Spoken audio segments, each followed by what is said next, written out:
Notre prochain invité, je suis très heureux de le recevoir. C'est la première fois qu'il vient nous voir. Je lui ai lancé l'invitation. Il a accepté de venir nous rencontrer. Monsieur Pierre Lemieux, qui est président du syndicat des producteurs de bois de la Côte-du-Sud. Bonjour. Bonjour. Ça va bien? Très bien, merci. Oui.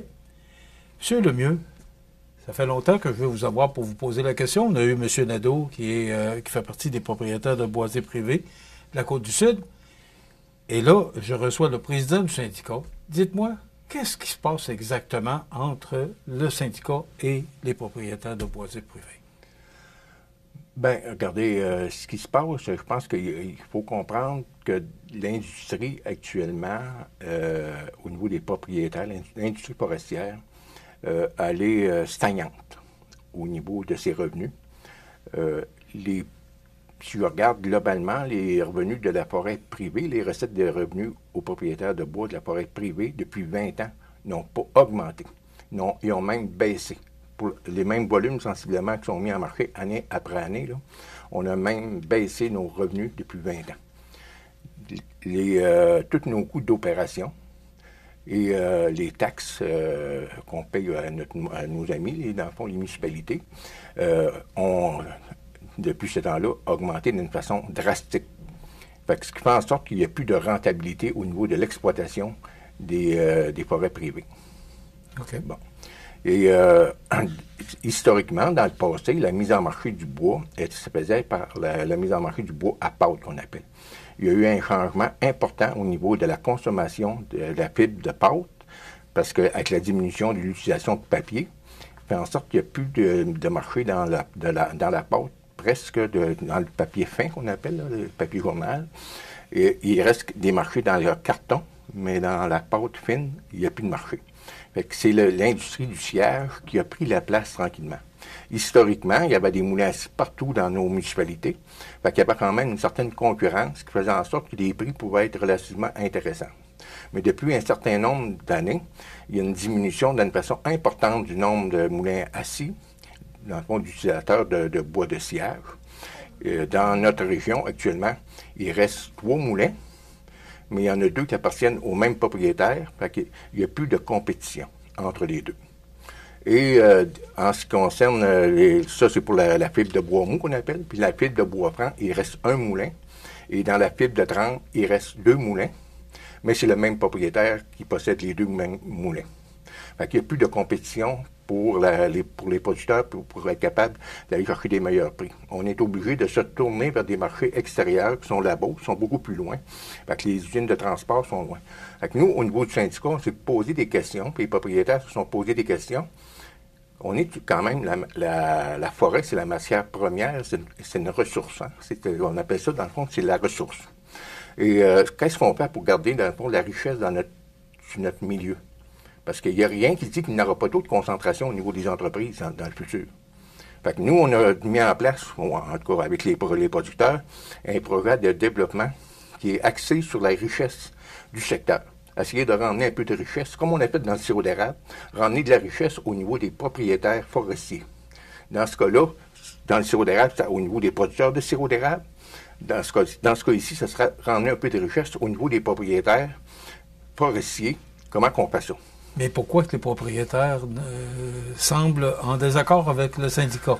Ben, regardez, il faut quand même dire qu'il y a certains propriétaires qui ne sont pas en accord avec le syndicat pour toutes sortes de raisons. Est-ce que ce sont tous les propriétaires? Non, regardez, il est faux. Quand nous avons bâti notre projet, on a fait des assemblées d'information dans tous les secteurs. Le projet a été accepté majoritairement dans chacun de ces secteurs-là. Le projet a été déposé, il a été présenté, il a été adopté majoritairement dans chacun de nos secteurs sur le territoire. La participation n'était pas nécessairement nombreuse. C'est le syndicat, quand il a vu ça, ce qu'il a fait, c'est qu'il a fait un sondage auprès des propriétaires. On a au-dessus de 3000 propriétaires dans la région, dans la Côte-Sud. Et on a fait un sondage et 84 des propriétaires sont en accord avec le projet de mise en marché. 84 sont en accord. Oui. Et la question était très, très claire. Êtes-vous d'accord à ce que les syndicats négocient en votre nom des conditions de mise en marché? Ça veut dire quoi concrètement? Ça veut dire que c'est de négocier des prix pour les propriétaires pour, mettons, essayer d'aller chercher une équité à des produits fini, dans le fond, identique, de qualité égale, mais les gens, ils veulent être traités de la même façon, équitablement. Ce qu'on ne trouve pas actuellement. Quand on parle d'une mise en marché volontaire, c'est ce que c'est qui existe actuellement. Il y a toutes sortes de prix, puis il n'y a pas un producteur qui est traité de la même façon qu'un autre. Là, il y a 16 que vous me dites, des propriétaires de boisés privés qui sont en désaccord avec... Suite au sondage qu'on a eu, c'est ce que ça dit. Aujourd'hui, si vous posez... Est-ce que tout le monde a répondu au sondage? Une forte proportion. Il y a 50 des gens qui ont été ciblés par une firme externe, indépendante, vraiment scientifique, qui était reconnue par la Régie des marchés agricoles, qui a fait le sondage. Et parmi elle a choisi 1500 noms au hasard. Et parmi ces 1500 noms-là au hasard, il y en a au-dessus de 500 quelques qui ont répondu. La marge d'erreur, elle est minime suite à ce sondage-là. Et c'est ce que c'est qu'on a présenté devant la Régie des marchés agricoles pour appuyer, dans le fond, les demandes et puis démontrer à la Régie des marchés agricoles que les propriétaires étaient en arrière du projet. Bon, moi, pour avoir reçu les propriétaires, M. Nadeau, propriétaire de boisés privés, on comprend, il y a eu une rencontre qui a été faite avec les propriétaires de boisés privés au mois de février, mars. Après quoi, il y a eu des sentiers de motoneige qui ont été bloqués. Là, est-ce qu'on va finir par trouver une façon de régler ce litige-là, ce conflit, peu importe comment on l'appelle? Parce que ça touche beaucoup de monde, même ça touche des entreprises privées au sud de la MRC de Montmagny et de Lillet. C'est rendu loin. Mais regardez, nous, comme organisation, c'est ce qu'on souhaite que ça se règle. Il y a eu beaucoup de désinformation qui a été faite à propos du projet de mise en marché. Le seul élément qu'on recherche, c'est de négocier un prix et de laisser toute la liberté au propriétaire par la suite de faire son book comme il veut, s'il décide de le faire lui-même, s'il décide de le faire à contrat, puis de choisir le temps qu'il veut faire ses opérations. Cette liberté-là, elle est toujours là au niveau des propriétaires. La seule chose qui va être négociée, c'est le prix, puis de le connaître, d'emmener de la transparence. Parce que ce qu'il faut se rappeler, c'est qu'il y a quand même au-dessus de 3000 propriétaires dans la région. Et il y a beaucoup de propriétaires actuellement qui ne font plus nécessairement les travaux eux-mêmes. Puis ils prennent l'information où? La transparence, elle est où dans le secteur actuellement? Il n'y en a pas. Fait que le projet, c'est ça, là, la base du projet, c'est d'emmener de la transparence et surtout de l'équité entre les propriétaires qui font de la mise en marché du bois. Bon, le nouveau procédé devait entrer en 1er février, en date du 1er février, ça a été reporté au 1er juillet. Et là, il se passe quoi? Le 1er juillet, c'est dans 2 semaines. Bon, regardez, hier, il y a quand même eu une décision parce que les gens, les industriels, le CIFQ, les groupements forestiers et l'association que vous parlez ont contesté devant la Cour supérieure la décision de la Régie des marchés agricoles. Bon, hier, le juge de la Cour supérieure a sorti sa décision et donne raison aux syndicats, dans le fond, et à la Régie des marchés agricoles, comme de quoi que le processus a été respecté avec beaucoup de transparence et à la lettre au niveau de l'information et des processus de consultation que le syndicat a mis en place auprès des propriétaires. Fait que ce qui va s'en suivre, c'est que normalement, la Régie des marchés agricoles devrait arbitrer une convention de mise en marché.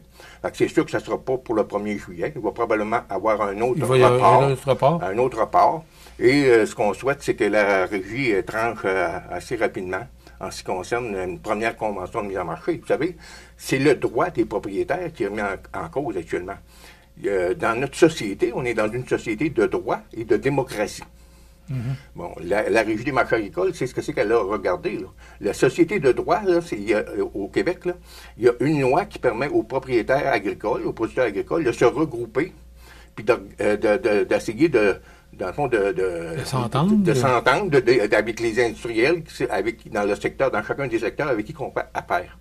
Et la loi sur la mise en marché des produits agricoles, la Régie des marchés agricoles, quand même, est un organisme qui est indépendant, qui est neutre, et qui est vraiment spécialisé. Puis ce qu'il faut, ça c'est vraiment particulier, sur la mise en marché des produits agricoles, c'est que la Régie des marchés agricoles, elle ne fait pas juste regarder la relation entre les propriétaires et les industriels, dans le cas du monde forestier, elle regarde aussi l'intérêt des consommateurs. Ça fait partie, dans le fond, du grand mandat, le mandat qui est large. Fait que, dans ce regard-là que la Régie a fait, c'est qu'elle a jugé que la mise en marché actuelle dans le bois, elle n'est pas efficace et elle n'est pas ordonnée. C'est ça le constat que la Régie a tranché, là. C'est qu'elle a reconnu qu'il y a une problématique majeure dans le secteur forestier qui fait en sorte qu'il y a des gens qui profitent d'une situation au détriment des autres. Bon, là, ça va faire quoi? À partir du moment que la Cour supérieure donne raison au syndicat, c'est ce que je comprends, oui. Il se passe quoi? Bien, il se passe que, regardez, nous, ce qu'on souhaite, c'est que la Régie des marchés agricoles enclenche le processus de l'arbitrage d'une convention de mise en marché. Ce qu'on souhaite, c'est que les industriels, parce que eux aussi se sont regroupés, ils sont regroupés à l'intérieur d'une association qu'on appelle le CIFQ. Et dans les processus qu'on a eus là, avant le dernier mois, le mois de mai, début juin, il y a eu des rencontres de conciliation pour tenter de trouver une approche consensuelle. Bon, les industriels ne se sont même pas présentés à ces rencontres-là. Ils se font représenter par 2 firmes d'avocats. Les autres ne sont pas là. Comment vous voulez négocier des intérêts particuliers avec des gens du milieu, dans le fond? Quand ils ne sont même pas assis à la table, ils se font représenter par des porte-paroles qui sont des bureaux d'avocats. Les industriels, actuellement, je vous dirais, ils font de l'abus judiciaire, qu'on appelle. Ils prennent tous les moyens possibles, les recours légaux possibles pour essayer d'empêcher que les propriétaires aient, dans le fond, une première convention de mise en marché. C'est quasiment un refus de reconnaître une approche de syndicalisation. Monsieur Lemieux, le 8 mai dernier, par voie de communiqué, vous avez demandé l'arbitrage. Est-ce qu'on en est rendu là? Est-ce que vous avez obtenu gain de cause? Est-ce que ça va falloir... ça va prendre un arbitre pour régler ça? Oui, c'est la Régie des marchés agricoles qui est l'arbitre dans ce cas-là. OK. Et avec la décision d'hier de la Cour supérieure, ben ce que ça veut dire concrètement, c'est que la Régie des marchés agricoles, elle n'aura plus le choix, elle va avoir l'obligation de procéder à l'arbitrage. Bon. Et en espérant que les industriels cessent leurs mesures abusives de contestation. Mais à un moment donné, ça va avoir une fin, ça, les contestations. Bon, c'est quoi la fin? Il reste 2 minutes. Parce que nous autres, on est moins connaissants là-dedans que tous les partis impliqués. Pour les gens qui nous regardent aujourd'hui, là, comment ça va finir par se régler tout ça? Parce que c'est toujours le consommateur à l'autre bout, là. Que ce soit le syndicat ou que ce soit le propriétaire. Moi, il faut vous dire, regardez l'augmentation des prix des maisons, la construction des maisons. Dites-vous une chose, les propriétaires forestiers, là, comme nous, là, comme moi, là, on n'a eu aucun impact de ces augmentations de coûts-là. Tout ça est allé dans les poches, soit des industriels qui vendent le sillage, le bois de sillage, ou bien d'autres utilisateurs ou d'autres fournisseurs de services. Je veux juste rappeler en finissant, dans le fond, qu'aujourd'hui même, là, quand je regarde la référence des prix de marché qu'on appelle le prix BEC, là, au niveau des grossistes, c'est le bois qui part du moulin qui s'en va chez les grossistes, là, le prix du bois est 100 piastres plus cher que l'année passée à pareille date, aux grossistes. Les propriétaires, nous, on a 50 piastres de moins la corde. Okay. Vous voyez? Le plus bel exemple, il est là. Fait que cette année, là, on se dirige encore vers un appauvrissement. Dans le fond, quand je vous ai dit que la dernière année, là, on a perdu de l'argent par rapport à 20 ans, mais cette année, on en perd encore plus comme propriétaire forestier que 20 ans. Êtes-vous inquiet pour l'avenir? Je suis de nature optimiste. Vous avez juste à regarder ce qui se passe actuellement dans la forêt. J'ai tout vécu ça quand j'ai mis en place le système de mise en marché dans le sirop d'érable. Je l'ai tout vécu. Il n'y a rien qui me surprend par rapport aux moyens de contestation, puis ça, ça l'a passé, ça a été comme ça dans le sirop d'érable. Aujourd'hui, regardez comment ça se passe dans le sirop d'érable, regardez la richesse économique que ça emmène à nos gens, qu'ils soient, peu importe où ils sont sur notre territoire, dans le Côte-Sud, qu'ils soient dans le haut du comté ou dans le bas du comté, les producteurs de sirop, aujourd'hui, sont, je vous dirais, des producteurs respectés, ou ce qui retire une rentabilité de leur activité acéricole. Ce que je souhaite, c'est que, comme je vous ai dit, je suis de nature optimiste. Si on pourrait réussir minimalement à 50 %, parce que c'est qu'on a réussi dans le sirop d'érable, ce sera déjà un bon gain pour les propriétaires forestiers. En quelques secondes, M. Lemieux, est-ce que les tarifs douaniers, les nombreux tarifs douaniers de notre voisin américain, ça se rajoute sur le tas de tout ce de tout ce que vous nous parlez actuellement. Ça, regardez, là, je serai dû pour une autre entrevue avec vous pour vous parler des tarifs douaniers. Parce que, vous dire honnêtement, je ne serai pas de tendre envers notre ministre de la Forêt et notre gouvernement à cause des tarifs. Parce qu'actuellement, les propriétaires de la forêt privée, nous n'avons aucune subvention, nous n'avons rien en ce qui concerne ce qui est remis en question par les Américains. Et on paye pour ça. On en subit les conséquences. Il y a des millions et presque des milliards de dollars qui dorment dans des tiroirs actuellement qui ne contribuent aucunement à l'activité économique dans nos régions. Juste par question de principe pour satisfaire les industriels du tiers qui veulent avoir le bois à rabais de la forêt publique. Je vous le dis, je serai dû avec vous pour en reparler. Vous viendrez nous en parler. Merci d'avoir été avec nous. Invitez-moi, avec plaisir. Pierre Lemieux, président du syndicat des producteurs de bois de la Côte-du-Sud. Voilà, c'est complet.